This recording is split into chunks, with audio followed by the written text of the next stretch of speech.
Très heureuse de vous retrouver et puis si vous venez de nous prendre en marche, vous êtes sur 7Info, la première chaîne d'information en continu de Côte d'Ivoire et c'est l'heure du journal. L'Assemblée nationale de Côte d'Ivoire a un nouveau président. De qui s'agit-il? Réponse dans cette édition. La Coupe d'Afrique des Nations en 2025 se joue actuellement au Maroc. La fin de la 3e place pour le Nigeria, vainqueur de l'Égypte au tir au but, à suivre dans ce journal. Et puis à l'international, en Ouganda, le président Yoweri Museveni est réélu à la présidence. Les explications dans cette édition. C'est tout pour le sommaire. Bienvenue dans votre journal. Plus de 2 ans après son départ de la primature, Jérôme Patrick Kachi rebondit. Il vient d'être élu président de l'Assemblée nationale pour la 3e législature de la 3e République. Jérôme Patrick Kachi devient ainsi le 9e président de l'Assemblée nationale ivoirienne. Écoutons-le maintenant après son élection. Madame et Messieurs les députés, en ce début d'année 2026, je voudrais adresser à chacune et à chacun d'entre vous, ainsi qu'à vos familles, mes vœux les plus sincères de santé, de paix et de réussite. L'Assemblée nationale occupe une place éminente dans l'architecture institutionnelle de notre République, aux côtés du Sénat, avec lequel elle forme le socle du pouvoir législatif et nous impose une responsabilité. Cette responsabilité dont il faut avoir une conscience intime, permanente, est immense. Elle est immense face au peuple ivoirien, elle est immense face à l'histoire, elle est immense face à notre devoir collectif. Faire réussir la Côte d'Ivoire toujours plus vite, toujours plus haut, toujours plus fort. L'Assemblée nationale sera l'un des leviers essentiels de cette réussite. Par le vote de la loi, par l'examen et l'adoption du budget de la nation, par un dialogue exigeant et constructif avec le gouvernement, nous aurons la responsabilité de traduire la vision du président en actes concrets pour faire gagner la Côte d'Ivoire et améliorer concrètement la vie et l'avenir des Ivoiriens. Chers collègues, toutes et tous ensemble, je souhaite que nous puissions incarner une Assemblée nationale où l'on débat parfois avec vigueur, mais toujours avec rigueur, pénétré à chaque instant d'un respect absolu des convictions, des personnalités, des parcours et des esprits comme des cœurs. Une Assemblée qui fait vivre une nation de paix, fraternelle et rayonnante. Une Assemblée qui incarne pleinement cette grande Côte d'Ivoire, solidaire et ambitieuse, que le président de la République, son Excellence Alassane Ouattara, avec tous les Ivoiriens, a façonné et continue de bâtir à pas de géant. Mesdames et Messieurs les députés, c'est au regard de cette responsabilité historique et conscient des attentes immenses placées en notre institution que je mesure pleinement le sens du mandat que vous venez de me confier. Je m'engage ainsi solennellement à être le président de tous les députés et à présider notre Chambre avec humilité, parce que nul ne détient la vérité dans une démocratie vivante. Avec écoute, parce que chaque député est le dépositaire d'une part de la souveraineté du peuple ivoirien. Avec impartialité, parce que la République l'exige et que nos institutions en tirent leur crédibilité. Avec ouverture, parce que le dialogue est la condition du progrès et la cohésion nationale. Avec exigence, enfin, parce que le peuple ivoirien attend de nous des lois utiles, des débats de qualité et des décisions à la hauteur de ses espérances. Vive l'Assemblée nationale ivoirienne, vive la République et que vive la grande Côte d'Ivoire. Je vous remercie de votre attention. Adama Bictogo a passé le relais, successeur d'Amadou Soumaoro, disparu en cours de législature après plus de 3 ans de gestion. Il a remis le maillet à Jérôme Patrick Kachi, désormais président de la Chambre basse. Un moment solennel ponctué d'hommages et de regards rétrospectifs sur un mandat placé sous le signe de la stabilité et du dialogue parlementaire. Retour sur cette transition au sommet de l'Assemblée nationale avec Eugène Saïd. Je salue enfin, avec toute la chaleur de mon amitié, mon prédécesseur, mon frère, le président Adama Bictogo.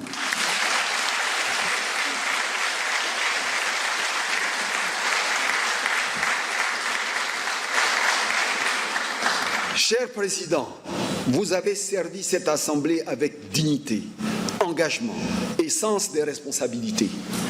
Vous laissez une institution modernisée, respectée et renforcée. toutes et tous ici, par ma voix, vous rendons hommage pour l'immense travail accompli et pour l'héritage institutionnel majeur que vous nous transmettez. Sachez que nous saurons le préserver. Second bon applaudissement pour Adama Bitogo.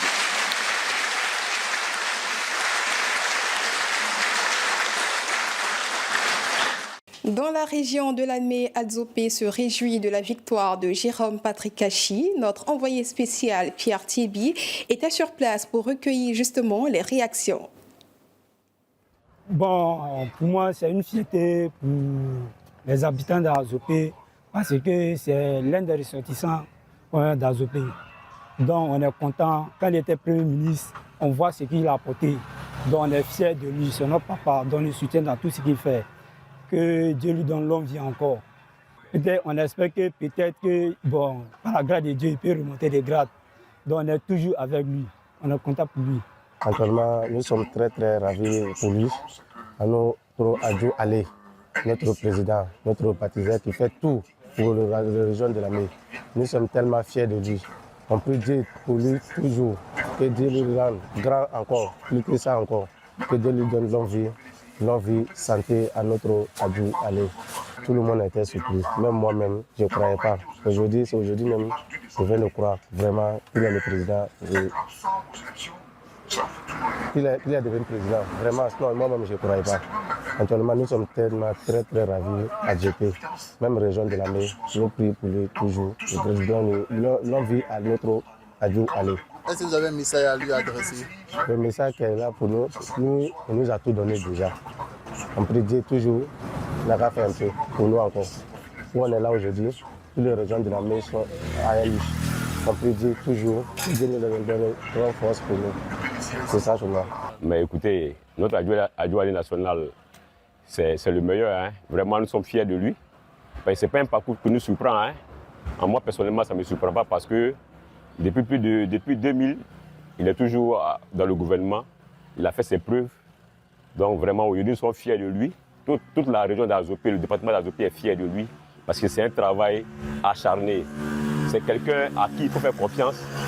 C'est quelqu'un avec qui on peut compter sur lui dans ce pays-là. Voilà.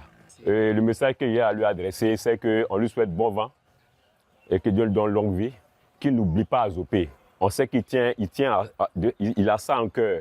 Il fait beaucoup pour Adzopé, pour le développement d'Adzopé. On souhaiterait qu'il amène beaucoup d'usines à Adzopé et qu'il n'oublie pas surtout de faire venir à Adzopé. On a besoin d'une fax, on a besoin de CAFOP, on a besoin comment on va dire ça? Oui, ces deux institutions-là, vraiment, ça va nous faire plaisir. Voilà, sincèrement dit. La victoire de M. Patrick Kachi à la tête de l'Assemblée nationale, ce n'est nullement une surprise, connaissant l'homme, connaissant son parcours, connaissant son humilité, connaissant tout ce qu'il fait pour le pays, connaissant son bagage intellectuel, ce n'est vraiment pas une surprise. Et nous remercions le président du RADP, son excellence M. Alassane Ouattara, d'avoir porté son choix sur M. Patrick Kachi pour conduire aux destinées de l'Assemblée nationale de Côte d'Ivoire. Je suis franchement fier et avec moi toute la région de l'Amé que l'un des fils de la région soit porté à la tête de cette auguste assemblée. À monsieur le président de l'Assemblée nationale, nous, la population de l'Amé, nous sommes à fond derrière vous. Nous vous soutiendrons partout et pour tout ce que vous entreprendrez dans le but de faire avancer notre Assemblée nationale vers des lendemains meilleurs. Et aussi, nous vous soutiendrons dans tout ce que vous entreprendrez dans l'exercice de vos fonctions.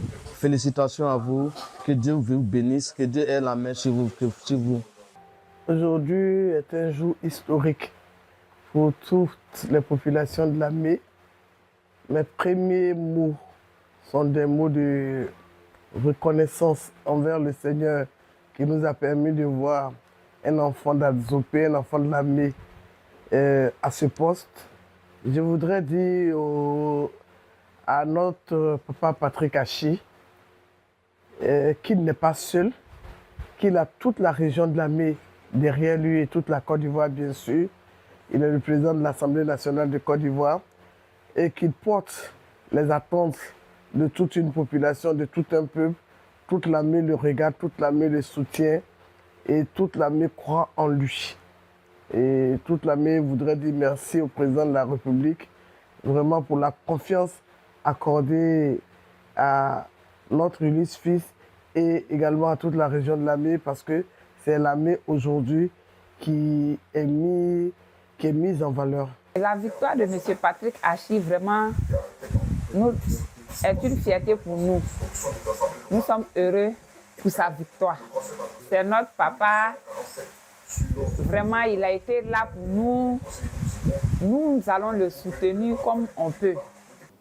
Pour l'ouverture de la législature 2026-2030, le PDCI-RDA fait une entrée remarquée à l'Assemblée nationale. Sous la conduite de Blaise Jean Chrysostome, récemment désigné président du groupe parlementaire, les députés du plus ancien parti de Côte d'Ivoire ont parcouru à pied des quelques centaines de mètres qui les séparaient de l'hémicycle dans une marche symbolique illustrant leur unité et leur détermination. Eugène Sailly était à leur côté pour cette info. Le groupe parlementaire PDCI entend jouer pleinement sa partition dans la législature 2026-2030. À quelques heures de la séance inaugurale de la nouvelle législature, samedi 27 janvier, les députés du Parti démocratique de Côte d'Ivoire PDCI-RDA se sont réunis à la permanence du parti au plateau afin d'harmoniser leurs positions et coordonner leur participation à ce grand rendez-vous parlementaire. Nous sommes au PDCI. Nous allons nous retrouver entre les députés PDCI dans la salle de réunion avant de partir. Conduit par le président du groupe parlementaire, l'honorable maître Blaise Jean Chrysostome, récemment désigné par le président du parti Tidiane Thiam, les élus du plus vieux parti politique de Côte d'Ivoire ont ensuite parcouru à pied près de 500 mètres pour rejoindre l'hémicycle dans une marche symbolique marquant leur entrée collective à l'Assemblée nationale. Écoutez, d'abord, c'est une joie pour nous de pouvoir une fois de plus rendre service à notre pays. Ainsi, par cette entrée collective et symbolique à l'Assemblée nationale, le groupe parlementaire PDCI-RDA donne le ton d'une législature qu'ils entendent marquée par la discipline, la constance et une participation active au débat au service d'une démocratie ivoirienne. C'est à la CAN démarre tout de suite. Le Nigeria termine sur le podium. Opposés pour la 3e place, les sélections nigérianes et égyptiennes se sont quittées sur un score nul à l'issue du temps réglementaire. Il a fallu recourir à la séance des tirs au but pour les départager. Plus réalistes, les Super Eagles du Nigeria se sont imposés 4-2, portés par un grand Stanley Nwabali, auteur de 2 arrêts décisifs. Le Nigeria décroche ainsi la 3e place, tandis que l'Égypte échoue au pied du podium. Et puis comme chaque matin de CAN, nous recevons sur notre plateau Serge Kofi. Bonjour Serge. Bonjour Kariga. Bienvenue sur notre plateau. Merci. Alors hier, on a assisté carrément à la petite finale de la Coupe d'Afrique des Nations, qui est la 35e édition de cette compétition continentale. Oui, c'est là, Kariga, tu l'as dit, hier, samedi 17 janvier 2026, il y avait le match pour la 3e place de la 35e édition de la Coupe d'Afrique des Nations qui s'achève aujourd'hui, même dimanche 18 janvier 2026, par la grande finale qui est attendue. Pour ce match de la 3e place, tu l'as dit tantôt, c'est la confrontation, il y a eu une confrontation, on va dire, entre les Super Eagles de Nigeria qui étaient finalistes lors de l'édition précédente face aux pharaons d'Égypte qui étaient les tombeurs de la Côte d'Ivoire. Alors, il faut dire que pour cette rencontre-là, il y a eu un grand Stanley Nwabali, le gardien des Super Eagles de Nigeria, qui a fait 2 arrêts décisifs lors de le plus fatidique des tirs au but. Il a arrêté successivement le tir de Mo Salah et celui de Omar Mamouche, on va dire les 2 vedettes de cette équipe des pharaons d'Égypte. Alors donc les Super Eagles de Nigeria, on va dire, ils ont rétrogradé au niveau du classement puisqu'ils passent de la 2e place lors de l'édition précédente à la 3e place pour cette édition, pour cette 35e édition. Maintenant, ce dimanche, c'est la grande finale qui est attendue au stade de Lyon. De Lyon, oui, ça c'est un duel de classe. C'est un duel de Lyon. Et les Lions de la Teranga. Dimanche 18 janvier, c'est un duel de Lyon, tout à fait, tu l'as dit. C'est un duel entre les Lions de la Teranga du Sénégal et les Lions de l'Atlas du Maroc. Alors, le match a lieu à partir de 19h au stade de Rabat. Alors, il faut dire que c'est la finale qui était rêvée, c'est la finale qui était attendue par l'ensemble des observateurs du football africain. Parce que ce sont les 2 meilleures équipes à l'heure actuelle du football africain. D'un cas jeu au niveau du classement FIFA, le Maroc est premier africain au classement FIFA et le Sénégal est deuxième. Donc on va dire que c'est la confrontation entre les deux meilleures équipes à l'heure actuelle. Il faut dire que aussi les deux équipes se ressemblent, elles présentent pratiquement les mêmes forces. D'accord. Alors parce que ces deux équipes ont à leur sein, on va dire, des ballons d'or.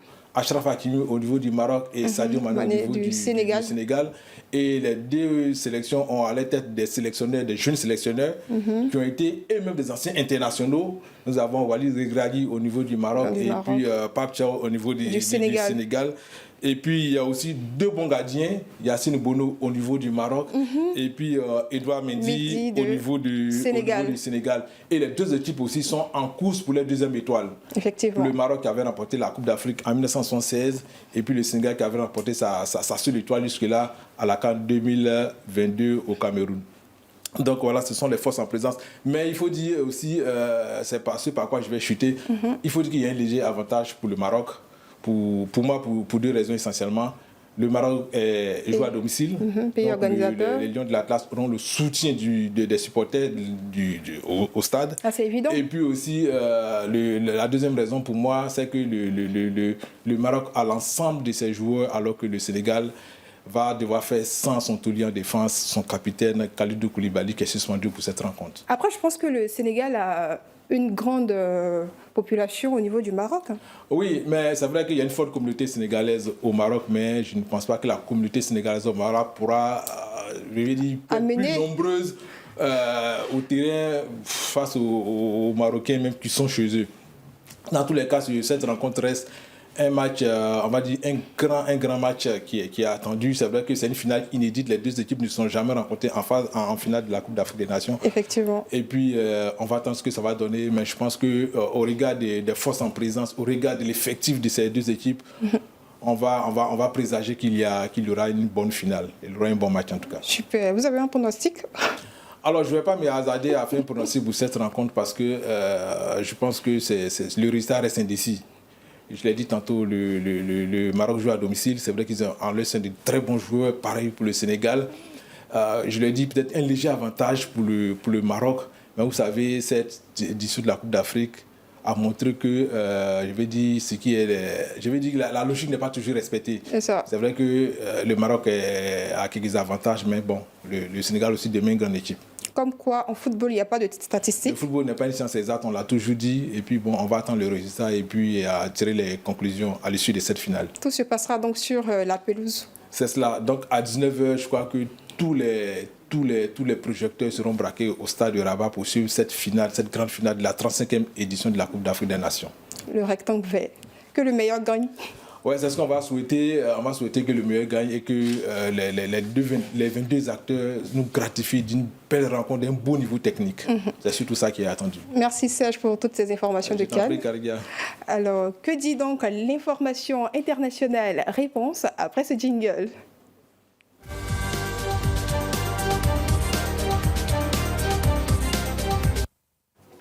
En Ouganda, le président sortant Yoweri Museveni, au pouvoir depuis 40 ans, se dirige vers un 7e mandat à la tête du pays. La séquence électorale est toutefois marquée par de fortes tensions. Le principal opposant, Bobi Wine, affirme être en fuite après une descente des forces armées de sécurité à son domicile. Une version démentie par la police, alors que les résultats définitifs ne sont pas encore proclamés. L'opposition et plusieurs organisations de la société civile dénonce un climat de répression et de fraude électorale. Toujours dans l'actualité internationale, les tensions montent entre Washington et plusieurs capitales européennes. Le président américain Donald Trump a menacé d'imposer de nouveaux droits de douane sur les produits de 8 pays européens, dont la France et l'Allemagne. Une surtaxe de 10% entrerait en vigueur dès le 1er février 2026, avant de passer à 25% en juin, tant que ces pays s'opposeront à l'annexion du Groenland par les États-Unis. Une position qui suscite de vives inquiétudes au sein de l'OTAN et relance le débat sur la stabilité géopolitique. Et voilà, c'est tout pour l'essentiel de l'actualité sur cette info. Merci de nous avoir suivis. L'actualité continue sur cette info et sur cetteinfo.ci.